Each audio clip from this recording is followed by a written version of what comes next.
हाँ तोर का नाम है जी? सुशांत। और पढ़े जाथत जी? हाँ। कई का पढ़थत जी? आंगनबाड़ी में ना हाँ शेर वाला कहानी। हाँ चल तो शेर वाले कहानी बता बेटा। एक शेरी से का रही से? बोला कि अब्बर हमला खा ली से। हाँ और बोला सदातर के ले गए सूजी दी से। हाँ कौन ला सूजी दी से?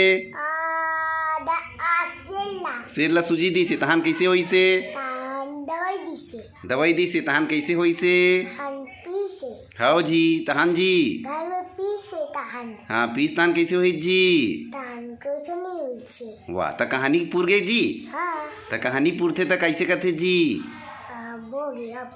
हो गए कहाँ तोर कहानी जी? हाँ। इतना सुना है जी मैडम जी? हाँ। अच्छा और ना हिंदी पढ़ाई। हिंदी पढ़ाई जी? हाँ। हाँ और का पढ़ाई जी? चुमनी में चुमनी।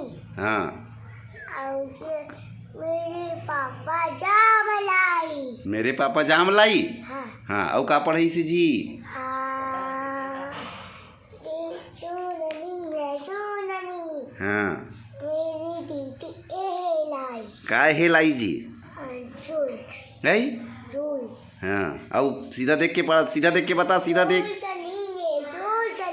हाँ हाँ सुनाई से? हाँ कहानी। हाँ तो तोर तोला कते मैडम अच्छा लगते जी? मोना मैडम। मोना मैडम है जी? हाँ। और सबले ज्यादा कौन होशियार है तुम्हारे आंगनबाड़ी में जी? हाँ मैडम। मैडम है जी? हाँ। और ते नहीं है जी? वो हुआ तो मैडम सबले ज्यादा होशियार है कहता जी। सब ये सारे। और सबले ज्यादा भात कौन खाते जी? मैडम। ये तिल देखना जी। मैडम। कौन सबले ज्यादा भात खाते? मैडम। कहते मैडम है। मोना मैडम। मोना मैडम है। और तोला नहीं दे भात जी? देखे। देते जी? हाँ। हम्म।